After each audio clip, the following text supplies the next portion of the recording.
है। जो लोग पूजा करते हैं और निरंतर पूजा पाठ कर रहे हैं, वो कैसे पता करें कि उनकी जो पूजा है वो देवता तक पहुंच रही है या फिर उनके साथ उनके जो इष्ट देव हैं उनकी शक्ति है। कई बार तो जब हम पूजा पाठ करते हैं या फिर कोई साधना करते हैं तो शक्ति हमारे शरीर पर सवारी के रूप में आती है और हमें पहचान हो जाती है कि कहीं ना कहीं ये शक्ति हमारे साथ है, इस शक्ति की सवारी हमारे ऊपर आ रही है। तो कई लोग चौकियाँ भी लगाना शुरू कर देते हैं और किसी की पूछा देना भी शुरू कर देते हैं। और कई लोग ऐसे भी हैं जिनके ऊपर सवारी आ जाती है, जिनके गुरु नहीं हैं, तो वो फिर गुरु धारण करते हैं, उसके बाद वो किसी के बारे में पूछा देते हैं और जन कल्याण वो करते हैं। पर कई बार ऐसा भी होता है कि जब आप पूजा पाठ करते हैं, किसी मंत्र का जाप कर रहे हैं, निरंतर मंत्र का जाप कर रहे हैं, आपके साथ शक्ति है पर आपको महसूस नहीं होता, आपको पता नहीं चलता, या फिर कई बार लक्षण भी दिखते हैं आपको, पर आप ये चीज़ें क्लियर नहीं कर पाते कि आपके साथ वो शक्ति है। कहीं ना कहीं आपके मन में ये डाउट रहता है कि यार मैं जो पूजा पाठ कर रहा हूँ, मैं इतना मंत्र जाप कर रहा हूँ, मैं इतनी पूजा पाठ कर रहा हूँ, क्या जो मेरे इष्ट देव हैं जिनकी मैं पूजा कर रहा हूँ वो मेरे साथ है या उनकी शक्ति मेरे साथ है या नहीं है। जब आप किसी चौकी पर जाते हैं, लक्षण आपके साथ वो हो रहे हैं जो लक्षण मैं आपको अभी बताने जा रहा हूँ। ऐसे वो कौन से लक्षण हैं, ऐसे वो कौन से लक्षण हैं जिससे आपको ये पता चलेगा कि आपके साथ आपके इष्ट देव की शक्ति है। और वही लक्षण आपको जब क्लियर हो जाते हैं जब आप किसी चौकी पर जाते हैं और चौकी पे कोई भगत आपको बताता है कि आप इनकी पूजा करते हैं और इनकी शक्ति आपके साथ चल रही है।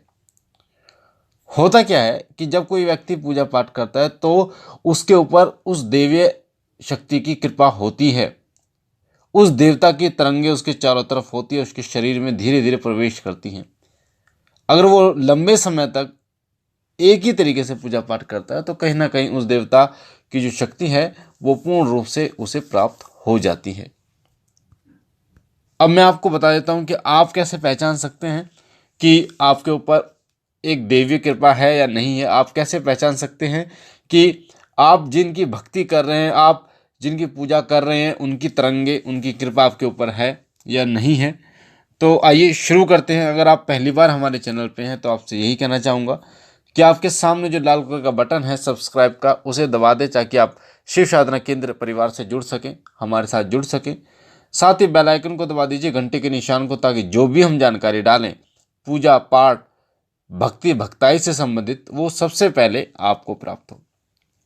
तो देखिए, जब हम पूजा करते हैं तो पहला लक्षण होता है कि आपकी पूजा देवता तक पहुंच रही है या दैवीय कृपा आपके ऊपर है।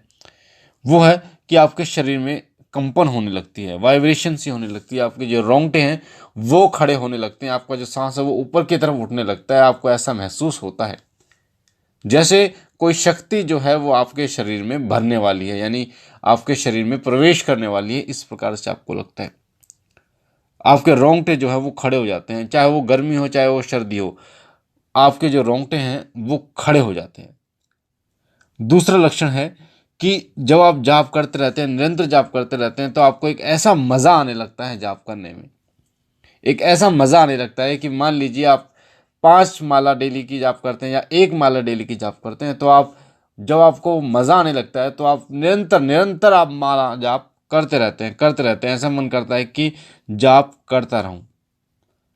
अगला लक्षण है कि जब आप पूजा पाठ करते हैं तो आपका जो ध्यान है वो एकदम एकाग्र हो जाता है। जैसे ही आप आसन पर बैठेंगे, जिस आसन पर बैठकर आप पूजा करते हैं, उस आसन पर जैसे ही आप बैठते हैं तो आपका जो ध्यान है पूजा के लिए वो एकाग्र होना शुरू हो जाता है। पूजा के समय आपका जो दिमाग है वो सुन्न हो जाता है, आपका शरीर जो है वो सुन्न हो जाता है। आपको ऐसा महसूस होता है कि आप गहरी नींद में प्रवेश कर रहे हैं, समाधि में प्रवेश कर रहे हैं। आपको कई बार ऐसा महसूस भी होता है कि आप सो रहे हैं, पर जो सही में वो जो स्थिति होती है वो एक साधना की स्थिति होती है, वो एक ध्यान की स्थिति होती है, वो एक समाधि की स्थिति होती है। अगर आप उसी स्थिति में ध्यान करते हैं, निरंतर ध्यान करते हैं 1 घंटे 2 घंटे, तो आप समाधि तक प्रवेश कर सकते हैं। एक जो अवस्था आती है समाधि की अवस्था जो आती है, लोग उसमें भी चले जाते हैं। अगला लक्षण है, जब देव कृपा होती है तो हमारा शरीर जो है वो हिलने लगता है, वो क्लॉकवाइज हिलता है। क्लॉकवाइज जैसे घड़ी चलती है उस प्रकार से हमारा जो शरीर है वो झूमना शुरू हो जाता है।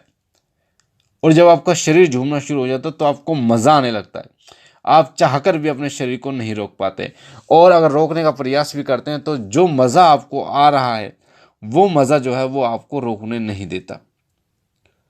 पहले तो धीरे धीरे शरीर हिलता, फिर धीरे धीरे वो बहुत जोर जोर से आपका शरीर जो है वो घूमना शुरू कर देता है।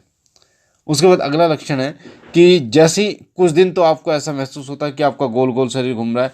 जब आप समय देना शुरू कर देते हैं तो वही चीज़ जो पहले घड़ी की तरह आपका शरीर झूम रहा था, फिर वो पीछे आगे की तरफ हिलने लगता है, आगे पीछे की तरफ हिलने लगता है, बड़ी तेज तेज हिलने लगता है। पहले धीरे धीरे होगा, फिर तेज तेज हिलने लगेगा। अगला लक्षण है कि जब आपका शरीर हिलता है, जब आपका शरीर हिलता है तो आपको इतना मज़ा आता है कि आप खुद भी नहीं रोकना चाहते अपने शरीर को। अगला लक्षण है, जब आपको पूजा पाठ आपकी लगने लगती है, देवी कृपा आपके ऊपर होती है, तो उबासी आपको आना शुरू हो जाती हैं। उबासियाँ आती हैं आपको, बहुत बड़ी बड़ी उबासी आती हैं, थोड़ी थोड़ी देर पर उबासी आती हैं। मैं अपनी कई वीडियो में मैंने आपको बताया है कि एक माला, एक आसन, एक मंत्र, एक जगह, एक समय पर अगर आप जाप करते हैं तो आपको दैवीय शक्तियाँ प्राप्त होती हैं। और जब आप इस प्रकार से करते हैं, एक ही आसन पर जब आप जाप करते हैं तो वो आसन भी ऊर्जावान हो जाता है। एक ही माला से जाप करते हैं तो वो माला भी ऊर्जावान हो जाती है। तो होता क्या है, जब आप पूजा के लिए आसन का प्रयोग करते हैं, जब उस आसन पर बैठते हैं, जैसे ऊर्जा वाले आसन पर बैठते हैं, तो आपको उबासियाँ आने लगती है, वो देवी जो तरंगे हैं वो आपको प्राप्त होनी शुरू हो जाती हैं। जैसे कोई कोई गर्म चीज़ पर बैठ जाता है तो उसको गर्माहट महसूस होती है, उसी प्रकार से जब कोई व्यक्ति, जब कोई साधक, जब कोई भगत उस आसन पर बैठता है जिस पर वो निरंतर जाप कर रहा है, तो उसे बड़ी बड़ी उबासियाँ आनी शुरू हो जाती हैं। और इतनी बार बार उबासियाँ आती हैं, 2-2 सेकंड के बाद ये उबासियाँ आनी शुरू हो जाती है। तो उबासियों को रोकना नहीं चाहिए, अपने इष्ट देव का नाम लेना, निरंतर अपने इष्ट देव का नाम लेता रहना चाहिए।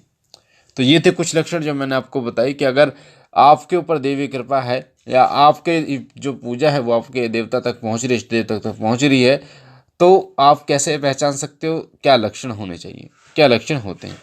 मुझे आशा है कि आपको ये जानकारी पसंद आई होगी, आपको समझ में आया होगा जो मैं आपको समझाना चाह रहा हूँ। बाकी भोलेनाथ से विनती करता हूँ कि उनकी दया कृपा आपके ऊपर बनी रहे, आप सदा सुखी रहें, आपके घर और परिवार में सब बरकत हो, तमाम इच्छाएं भोलेनाथ आपकी पूर्ण करें।